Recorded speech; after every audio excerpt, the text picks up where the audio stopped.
Hi Canada, Steve Hussein back again with another Olympic medalist, this time decathlete Damian Warner. Damian, big night last night. Yeah, a tough 2 days. A tough 2 days, 10 events. Yeah, 10 different events, 2 days, but I get to stand on top of the podium. Yeah, isn't that amazing? I mean, you were in London 4 years ago, and I think that was really your coming out party. Nobody really knew who Damian Warner was at that time.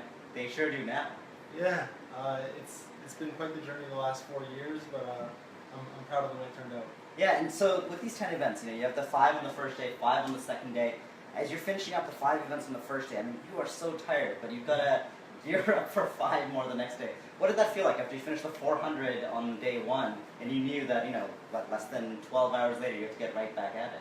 Yeah, so I think we finished at 10 o'clock.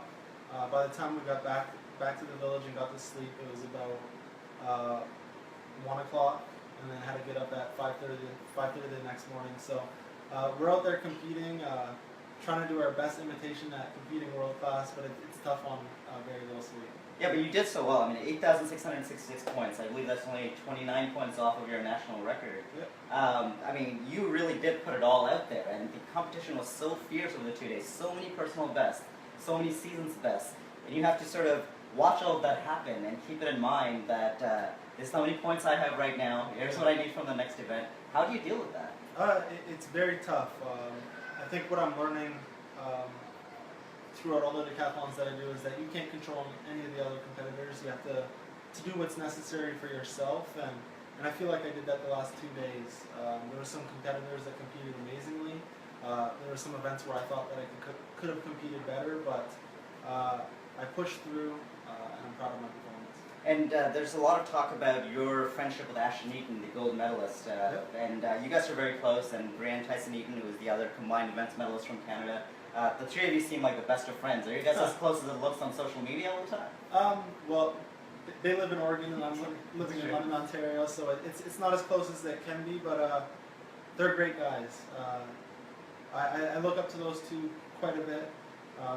Brianne's done amazing things for Canadian track and field, and is a huge inspiration to me because she's such a great competitor, and she's so consistent and always fighting. And whenever she's in a position where you think that she's not going to pull through, she always finds a way. And to be honest, I kind of pulled from that a little bit in my decathlon. There was times where I thought that I may not get on the podium, but I thought that Brianne fought until the end and she was able to get there, so I need to do the same. And obviously her husband Ashton Eaton is an amazing competitor and an awesome human being and a great guy, and someone that I look up to quite a bit. And I feel that he inspires me, and I know that if I keep pushing myself and keep working hard, then one day I'll be in a position where I can be on the very top of that podium. Oh, that's amazing. And speaking of Brianne, now there's a real similarity between the two of you. She turned around on the javelin right before, I think it was her 6th of 7 events. Yep. She came up and then she launched that thing on the first throw, Yeah. and then she was right back at it, and then just had to keep the other competitor behind her in the 800. Yeah. Yours was very similar. On your last throw on the javelin,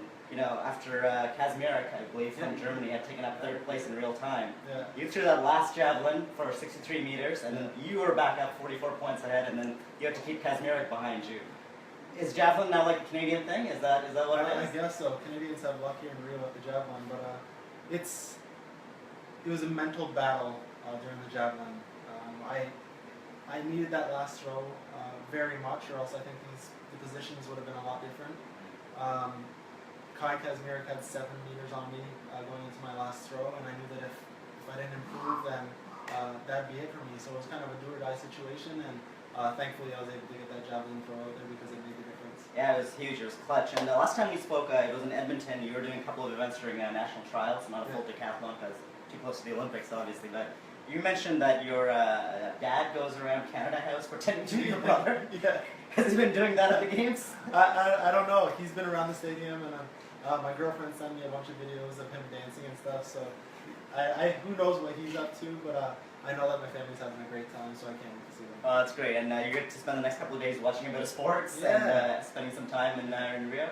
I will. So now I get to tour around and kind of be a tourist, see what this country has, and see my family and go out and watch some other sports, because the last 2 days I've kind of been in the bubble, so it's going to be nice to get out there. It's going to be amazing. And for all the fans that have been watching you back home, a few words? Thank you for all the support. Us athletes competing here in Rio, it's it's not easy, but knowing that we have a country and so many people behind us, it makes it that much easier. So thank you for everything. Olympic bronze medalist in decathlon, Damian Warner. Thank you. Awesome, thank you. All right.